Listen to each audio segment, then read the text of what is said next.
hang on to your seat, baby, because this one's a screamer.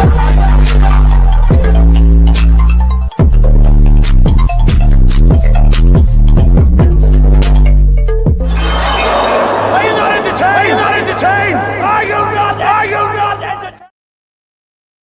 Hold on, entertaining some time comes out with another video, and we doing Hollywood hot topics, y'all. Hit that like button, hit that subscribe button. Let me know what y'all think about this video and hype up the video, of course. Okay, let's talk first all things top model. We're gonna talk about some of the past contestants, what they have to say about some stuff that's been going on, latest updates about what some of the judges have been saying. And I also want to first start off with this, right? This post explains clearly how I feel about this whole situation. So this right here, she's a model, right? And she posted this. She said, "Before we cancel Tyra, some of the criticism around America's Next Top Model is valid. Accountability matters, change matters, but context matters too. The modeling industry in 2003 was not gentle. It was competitive, harsh, and unfiltered, not inclusive. That doesn't excuse everything, but it does explain the environment those decisions were made in. And here's the harder question. What happens when someone tries to reform a system they've had to survive while doing so in a spotlight with ratings? I've been signed agency model for 15 years. Print work, TV commercials, agency contracts. I've sat in casting rooms. I've heard the conversation, felt the rejection towards me. What aired on TV wasn't far from industry reality at the time. And while some agencies have changed, what was shown is still the case with some agencies and designers today. Should the show have set a healthier standard from the start to help the industry standards? Absolutely. Would that have instantly shifted how agencies and designers across the world operated? Unlikely. The culture was shaped by thousands of decision makers long before Tyra, many of whom had no interest in changing it and still don't to this day. And what feels unbalanced in the current narrative? There were judges who returned season after season, producers, networks, executive, all of whom shaped the tone through decisions, edits, approvals, words, and deliberations, and in moments that influence both growth and them. Yet the entire weight of the story now rests on one woman. Should that always be the case when you are the face? If the show had been all softness and affirmation, would those contestants have been prepared for real castings, for blunt feedback, for rejection without explanation, for pressure without a safety net? Let me tell y'all, the statement she said for rejection without explanation, let me tell y'all, baby. You know what's crazy about this whole top model thing? The people that are talking about it, that have such harsh opinions about it, they've never went to a casting before. They've never auditioned for anything and haven't gotten it. They've never walked into a room with 4 or 5 people looking at you and you having to perform. Like they've never experienced that. So from somebody who's experienced that, it's a whole different monster than what y'all think y'all know y'all talking about. I'm telling you, it's nothing nice. I'm telling you, it is nothing nice. So the people that are having all these opinions, y'all never did it. Y'all don't even know what a callback is. You know what I'm saying? Y'all never been through a Zoom call. Y'all never talked to a producer day in y'all life. So y'all don't know. That level of shock could have been just as damaging, and still greater care and stronger preparation are not mutually exclusive. Both can exist, but to what degree can both exist is relative to the individual. Thankfully, the industry is evolving, model welfare, boundaries, professionalism. These conversations are louder now than what they were 20 years ago. That progress matters. It's no longer just the responsibility of one person or one show to change the industry, but more are demanding it all across the board at all levels of touch points. This is exactly why I initially created my company, and then she promotes her company, Prime Angels. Y'all go and check her out, you guys. I agree with this statement, whatever, wholeheartedly. She put this in such an eloquent way that to me makes sense in what I agree with and what my sentiments are, because everybody is blaming Tyra as if there were other people around as well. The problem is with Tyra, she does not take responsibility or accountability. That's what makes her look guilty. She blames everybody else except for herself. If she had took some partial blame, the internet wouldn't be on her ass right now. But what some of y'all fail to realize is what was portrayed on the show is how the industry was back then and how it still is a little bit now. I live in South Florida, and a lot of castings right now, they look for a lot of Hispanic and or racially ambiguous talent. If you're not prepared for something like that going into an audition, you're going to be disappointed in yourself because you're going to be keep doing these auditions, submitting for this, submitting for that, and then you're not even what they're looking for. Stuff like that people will not tell you. So I just hate how everybody's putting all this blame on Tyra as if she's the reason why the modeling industry was the way it was back then. No, it wasn't. That it's been like that. If you were not pencil thin of a certain hue with a certain hair texture, could not have booked a job easily. And that's just facts. There's just no argument about that. So I hate how this narrative is being pushed out like everybody Tyra, Tyra, Tyra, Tyra, Tyra, Tyra. The jokes and stuff are funny, don't get me wrong. Like the trench coat, Tyra, leave me alone. I've been doing this too long. I'll be damned if I see another. Oh, yo ho, okay. Tyra wore that ring the alarm coat, and bitch, you rung the alarm because not everybody's on your ass. Did y'all see that coat, bitch? That ring the alarm coat is a diabolical. Do you hear me? Right? So I just kind of wish some of y'all were aware and knew how the industry kind of operates, because Top Model would not have been that shocking to y'all. Watch it like me watching it back, although it has its moments where I do think producers should have stepped in. One moment, like I said on the recap of the docuseries, Shandy, that moment should have stepped in. Because that to me is further than anything modeling. That's sexual assault. They should have did something about that. Because that same thing happened on Bravo, where the producers had to step in on Below Deck. Captain Jason fired the guy. It was 2 employees. He was trying to get with her. She was drunk. They stopped that automatically. That should have been done on Top Model. There's no debate about that, right? But the challenges, some of the stuff that they would do, I feel like that's the ridiculous part. Like they used to call them the little mini challenges that they would do, right? One of them, when they had them run up the stairs, they would have them run up the stairs, right? And take a photo shoot when they were just extremely out of breath. Like that type of stuff, that's the ridiculous stuff that you're not really doing that in real life. Nobody's really doing that, you know, in a modeling job. They're not gonna have you run up the stairs and take a photo right after. Like, no, that's not happening. But these are the things that the show would do for shock factor. That's not happening in real life. But what happens in real life is the criticism that Tyra would give them. That's the stuff that would happen in real life. When they would go and have the judges critiques, some of those criticism, that's what happens in real life. Okay. So they've been doing the judges have been doing a press tour. Y'all don't understand too, also, like when Netflix releases, because I'm cool with the PR guy. Shout out to John of Netflix. Okay, that's my dude, right?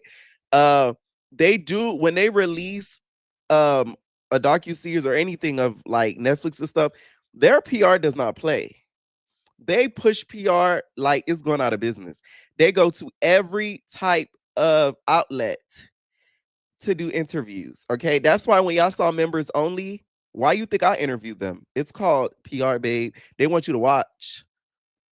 They want you to watch. So when people are saying, oh my God, why they go on all these press tours? They have to, you guys. That's a part of the contract. That's how the industry work. Some of y'all don't know that because y'all are really not knowledgeable how the industry works. Y'all don't know how promotion works. That's a part of the contract. For them to do the docuseries, they sign on the dotted line. They have to promo the docuseries, which means what? Interviews. So you think they want, and they calling up Sherry Shepherd, say, hey, can we go on your show to talk shit about Tyra? Nah, babe. PR is sitting up like, hey, clear your schedule for this month. The docuseries drops this day. You're gonna be booked for this. You're going on this show. You're gonna talk about it. You're sitting with Entertainment Tonight. You're sitting with this person. You're sitting with that person. Like you have no choice unless you have a pre-scheduled obligation, which 9 out of 10 isn't even true because guess what? They make sure your schedule is clear, so you have to do those press runs. You're kind of forced into doing it because once again, that's part of the contract. I'm pretty sure all the judges got paid to do the series, unlike some of the models, which I heard. Ooh. Now, Mr. J sat with Entertainment Tonight and had some choice words for Tyra and said that he doesn't really care if she hits him up again. Tyra's reaction to being asked, is she ready to speak about what happened between her and myself? Can we talk now about what happened with you and Jay? I should call Jay. I don't want to do this here. Yeah. My phone number's the same. She knows it. I have not gotten a phone call, but I don't think I will get that phone call, to be honest with you. And I'm not expecting it. In Tyra's world, and this can speak to everyone in Tyra's world, you don't leave Tyra. Tyra leaves you. If I never spoke with Tyra again in this lifetime, I'm okay with that. I'm really okay with it. I don't need it. Do you miss the friendship? I don't. Tyra's reaction to being Ooh, I don't. Okay, now Mr. J, you also need to take some accountability here. One thing that I don't like that Mr. J is doing, he's making it seem like it was all on Tyra. You need to take some accountability yourself as well, because please let's not act like although the producers were telling you to do certain things and to push a certain story, you still were a part of the problem, because guess what? You folded to the pressure of how the system was changed until guess what? The system turned on you and got rid of you. That's the stuff I don't like. I was once upon a time very close with somebody was an employee of a certain network. And one thing that always bothered me in my friendship with this person, whatever you want to call it, is he always complained about, oh my God, they did this, they did that to me. But in my mind, he would always tell me certain things about what this other person was going through and how they were being, et cetera, they were having this done to them and et cetera, right? And in my opinion, in my head, I'm thinking, you never had a problem with it until you got fired. That's when it became such an issue. But when you were working with them, you were all cool with it. So don't try to switch up the vibes and stuff now that you're no longer with them and you're not getting a check. You mad and they're horrible people. That's the stuff I don't like. Because everything was cool and dandy when the money was rolling in. And Mr. J, girl, you wrote a book about her. No shade. I think Tyra holds a lot of resentment towards that book. That book, it wasn't all about her, but it included her. And it was very shady. Okay. It was very shady. So I think Miss Tyra feels a way about that. I don't think she likes the way that the book spoke about her in a very negative manner. Okay. So let's keep that in mind. And y'all, this isn't a defense Tyra video. Like Tyra is very fake. We all know this. Like you could tell Tyra is what's wrong with the industry. Very shallow, very artificial.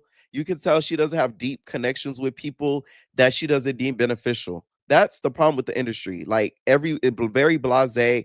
She gives off that vibe. Let's, be clear about that. Like she not fooling nobody, right? But what bothers me is her just getting solely all the blame when a lot of people can mock, should be getting the blame too. Okay? Over there sitting there like a gremlin. You deserve a lot of that criticism too, Mr. Sire, because you're a big part of the problem. All right? Now, do I think Tyra should call Mr. J? No, I think she needs to call Mrs. J. The person that I feel like Tyra owes the biggest apology and the biggest reparations to is Mrs. J, because you knew Mrs. J before the fame. You were friends with Mrs. J before Top Model. Mrs. J was the one who taught you how to walk. You owe him that. That's what I don't like in this whole situation. You owe him that just off the strength of you being real. To be real, got to be real, got to be real. You're not real though, Tyra. That's the problem. Okay, you're very much fake. All right, you're very much fake. Because one thing about it, when I make it, I'm gonna remember my day ones. I'll never abandon this channel. Just know that when I make it, and I'm cementing this because I will make it. Gotta take some more acting classes. You know what I'm saying? I will make it. I'm never going to abandon my day ones. I consider this channel a day one. You get what I'm saying? I'm never just gonna never upload ever again. I'm gonna always check it. And I may not talk about some of the same content, but I'm gonna be talking to y'all. I'm gonna be going live. I don't give a fuck. Cause it's like I'm gonna remember the people that were there for me before I reached a certain pinnacle. And I think that's what makes somebody genuine is the people that remember because you can't bring everybody with you. Don't get me wrong, right? But you have to remember the ones that were solid throughout everything. And that's why I love my entertainers. Okay. So Ms. J talked about some of the people that visited him while he was in the hospital. By the way, Sherry has gotten a lot of backlash because she said, y'all don't know. Y'all don't know.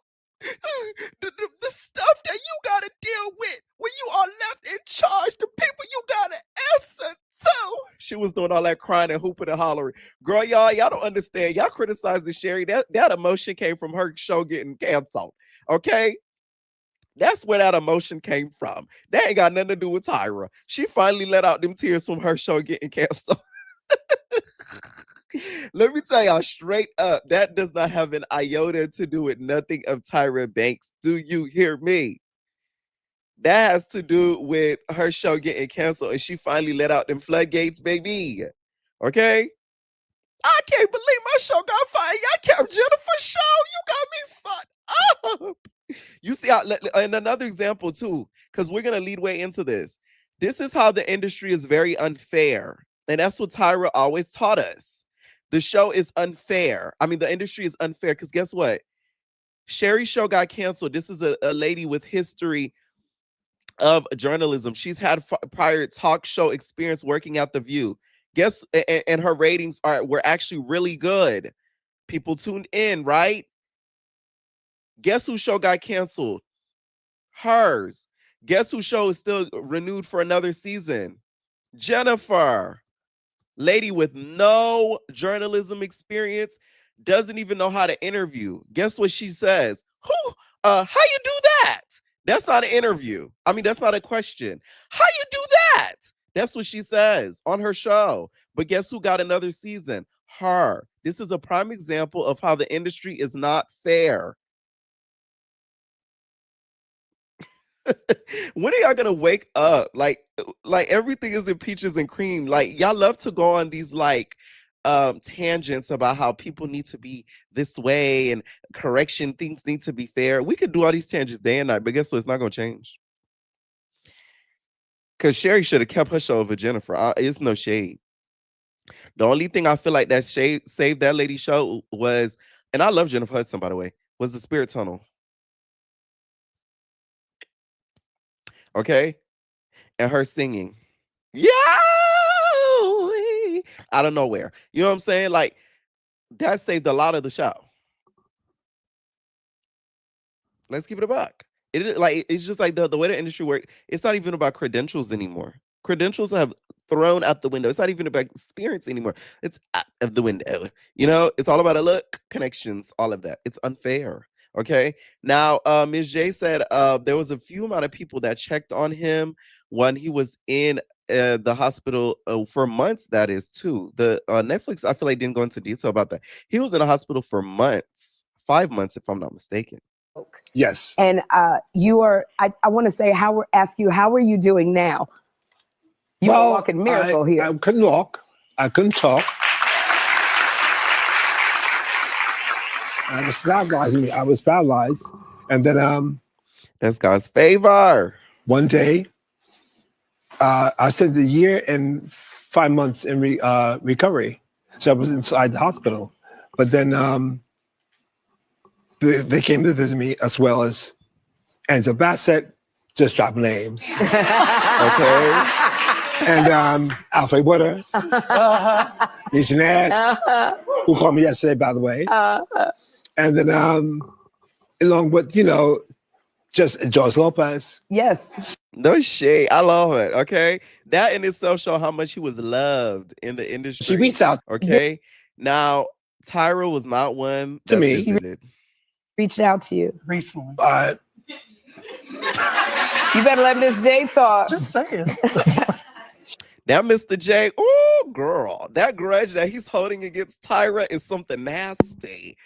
Oh my God. Let me tell y'all, Mr. J down because that top model check was a fat coin. And the fact that fat coin was snatched out of his mouth, he is holding it to the day he died. And I ain't even mad at it.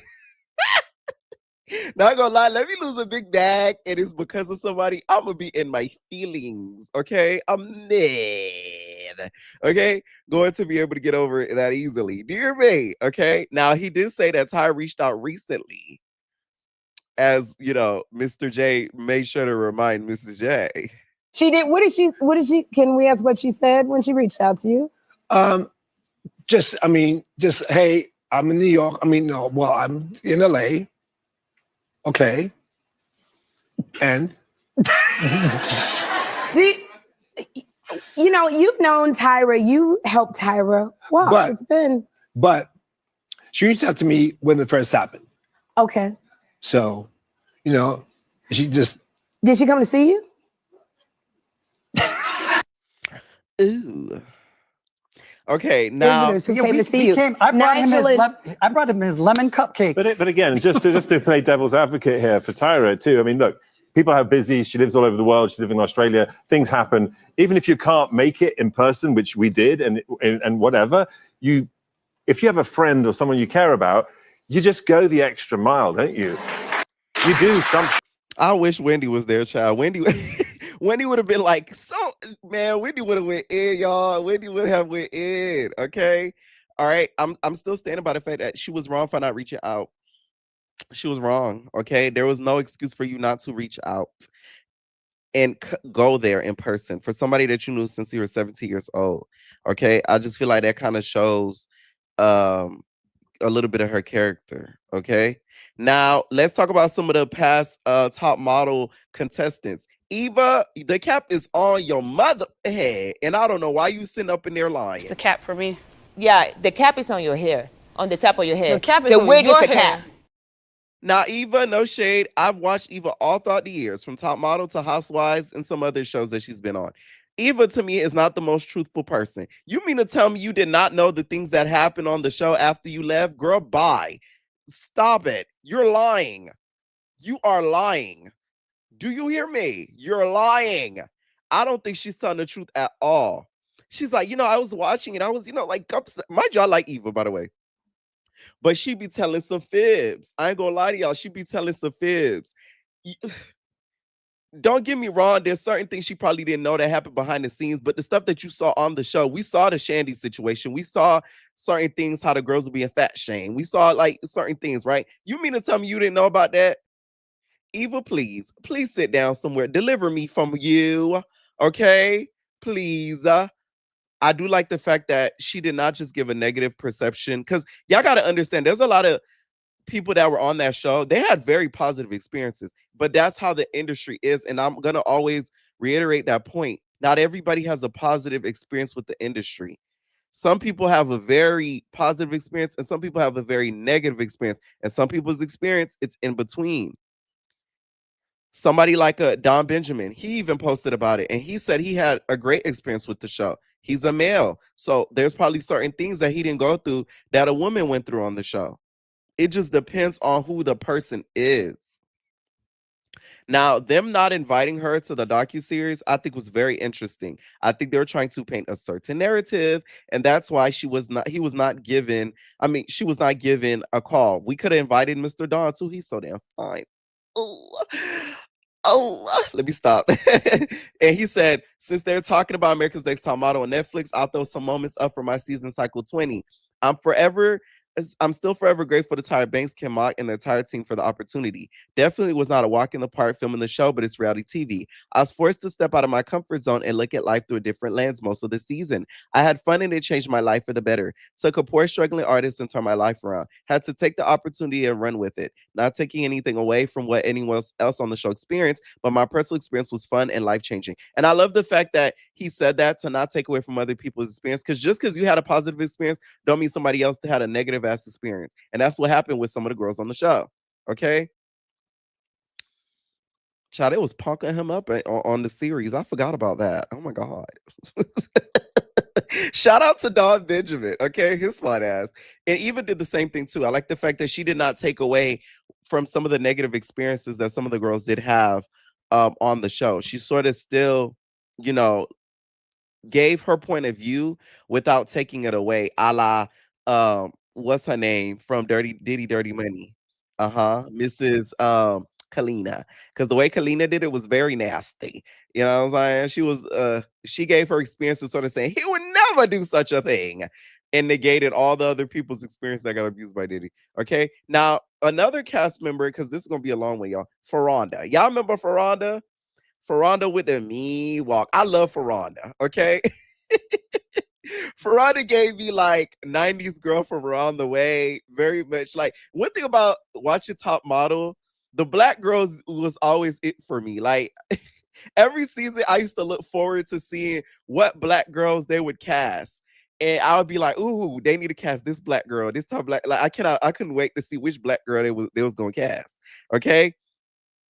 Now, Ferranda posted, to be clear, nobody took accountability. Miss J, Mr. J, and Nigel all had a heavy hand in the abuse of manipulation. Saying it was my job is not an excuse. One Nazi Germany for further reference. Well, we all know who you're referring to. The only problem with the terror is that the system turned on them too. And see, this is what I agree with. Okay? I feel like Tyra does deserve some blame, but let's not all put it all on her. Let's spread it out fairly. Okay? Let's spread it out fairly. I'm just saying.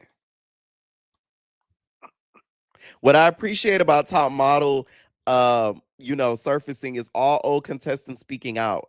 They've been speaking out about the earnings, the winnings that they've gotten, and things of that sort. So this, if y'all remember, William, you guys from the Top Model, the men and women season. I remember that was one of like the first punks that they casted on the show. Like, I'm telling you, I remember every season. And he talked about his experience and what they were being paid to be on the show. Model paid to be on the show. I get asked this question all the time. It's been a very long time since I was on the show. It was 2014, and so in that year, for every day of filming, you got $50. So every week we would get an envelope with $350 that was for our like per diem. However, you were required to purchase your own groceries. You were required to pay for your own laundry to be done. And we also had to purchase our own alcohol. That's kind of crazy. That's literally no money. So every week we would make grocery list individually for what we wanted production to go and purchase for us at the grocery store.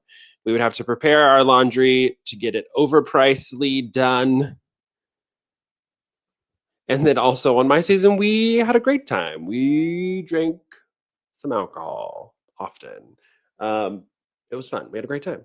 But that also is a cost. And so walking away from the show, I think I walked away with a little under $1,000 from 8 weeks of filming, and had to go home to pay rent, to pay a car note, to pay bills, which was literally no money at all. Had to quickly find a job after doing this television show.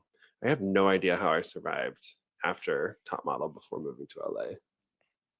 If we were doing like a photo shoot or a challenge, they would provide lunch and it was catered, which was great. So we would eat a lot and then go home and have to make our own meals for ourselves. All in all, not a lot of money, but we were paid. So we all got off of Top Model and were broke because we didn't have any money. We're the contestants on America's Next Top Model. Now, the British winner, if y'all remember British Invasion, she talked about her winnings and the prizes, which I found to be very interesting. There was even at one point the song. Y'all remember the single? Y'all remember Post-elimination? So this was her experience about the prizes, okay? I'm Sophie, and one of the questions I always get asked is, did you really get your prizes when you won? And Pop Lead'em was the All-Stars song. So just know that. I know what I'm talking about. Okay, this is another single she's talking about. America's Next Top Model. Well, like, kinda. The prizes that I was meant to get were $100,000 for a cover girl contract, New York models and LA models representation, a music single, perfume ad, 3 guest spots on Extra as a correspondent, Vogue spread. Yes, I really got representation at New York and LA models. I was with them for like 3 or 4 years. I can do another video on what happened there. But that was an amazing experience. And those guys and those agents and bookers really did fight for me. The single was like what production really wanted me to have as a prize. It was absolutely bizarre. This guy flew in from Universal Music Los Angeles to my place in London and sat at a table and wrote a song with me. And then the next day we recorded it. And that was such a cool experience because I cannot sing, but also like well random. I think maybe Top Model wanted to produce a baby pop star. I have no idea. But you know what? That prize was great. I still think that song was a banger. The perfume ad, I have no idea. I didn't see that. I don't know what happened with that. Maybe there's some Sophie Top Model perfume. Definitely saw no residuals.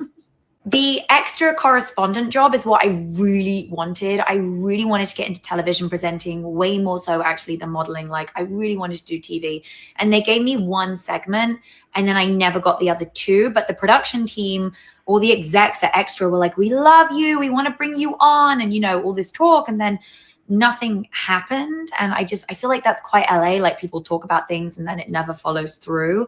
But I remember being like really, really gutted about that one and really fighting to try and get those other two segments for that prize. The Vogue spread, that was so special. I have like 3 of those Vogue magazines. My mum kept them for me. I would love to get them framed. It was the shoot we did in the final episode and it was a special shoot. It was special with Laura, the girl that came in second. And I'm sorry, she never got hers published, but I got a spread in Italian Vogue. So that was, you know, a really cool prize. $100,000. Yes, you really get the money. I really got 100,000. It went down to about 60, 65 after tax. I made some stupid decisions with that money. People kept coming forward and they were like, you really need a publicist. And, you know, we promise you this publicist will like make you. And you just kind of get swept up in everything. I also moved to America. So that was a massive expense. And that money went way quicker. Like I wish I could turn back the clock and invest in property and do something smart. But alas, I didn't. Yeah, you really, really do get that money. You just don't really get much money advice after. But yeah, super lucky. All right. So then, of course, there were some girls with very negative opinions as well about the show. This is the stuff that I talk about where this is Tyra being very LA, being very, you know, industry-like, where she just looks at you sideways, doesn't really acknowledge you. What was it like working with Tyra Banks? Tyra was one of my idols at the time. So she was nice to you? You know, yeah, she was very nice until I got eliminated. Oh, she went I remember hard we on were you? in South Africa. No, she just ignored me completely. Now, I love Tyra. She changed my life. So I usually speak very highly of her. But after I got eliminated, she walked right past me. She didn't look at you or anything? Nothing. Like I was nothing. Like, how did that make you feel, like, when she didn't acknowledge you? So I went from feeling like, oh my gosh, like this person who I admire loves me to now I mean nothing to them was a little painful. But you know. So how was it after the show? Like, did she ever reach out, or did you ever reach out and, you know, try to keep in touch with her, or was it more like that was it? Oh my gosh, no. Saw her at a party once, but I just, you know. You didn't try to holler at her? No, like, for what? Yo, what happened, bro? For what? Like, you know? What's going on? What was it like working with Tyra Banks? Tyra was one of my idols at the time. Okay, this is the stuff I'm talking about. Like very Hollywood, doesn't really like acknowledge people that she doesn't deem like beneficial. Those are the things that I think work against her, and that she needs to kind of like better on is building like personal, deeper relationships. Okay. Now let's take a look at some more of some of the contestants, because what I've noticed is like a surge of them coming out, speaking out about it more. Of course, they've done a lot of interviews. One channel I love to refer to when it comes to top model is Oliver. Like Oliver Twix on YouTube, he has interviewed a plenty of the girls that have been on Top Model. And even before this docuseries even came about, I was surprised he wasn't a part of it. To be honest, but he interviewed like a good amount of them. All right. Another contestant was the season 1 winner. Y'all remember Adrienne Curry? She says, and she took to X to give her opinion. She said, I'm deeply grateful I won the first season Top Model. I think people psychoanalyzing it over 20 years later with a woke lens is absurd. I don't trust people to not manipulate things I say for TV, so I declined everything. Also, the public is cult-like and cruel, so the last thing I want is a bunch of eyeballs on me. I hope the other girls do not have their words twisted in their Netflix show. And then someone said, I really hate how white people hijack the word woke. You idiots make me sick. She said, you could have since you are being one. Ooh, Adrian, that's about not a very top model of you. He's grabbing my legs. And then someone said the documentary is going to be with Elise to make Tyra come out looking better than she deserves. And then Adrian said, I feel the same way. I worry about the girls from my season who agreed to do it. Darlene said, I agree. It's crazy that the Jays are acting like they cannot believe the things Tyra was doing, but they were involved just the same. It was a different time. Modeling was about pretty, skinny, and photogenic, much like today. Can't judges 20 years ago by today. And then Adrian said to cover up fest, let them weave their webs. You know, another thing I want to mention with the industry, the difference is with the industry now that it was back then. The industry now is a lot more fake. Back then, they would tell you to your face what's not good about you and what you need to fix. Now they'll act like, oh, you're perfect, and they'll ghost you. That's what they do now. They ghost you. They don't tell you. They don't give you criticism. Because one, they don't want to get sued. Two, people get in their feelings. They get very hurt. They don't tell you. They ghost you. That's what they do. You apply for things. Oh, you got great callbacks, great casting calls, all that. Ghost. Ghost. That's what they do. Okay. Let me know what y'all think down below about this whole situation. What do y'all think about the Jays and the press run that they've went on? And also, what do you guys think about some of the criticism that the contestants have made towards Tyra? Let me know what y'all think down below. Stay tuned for more videos today, and we out, babies. Welcome to the house of entertainers.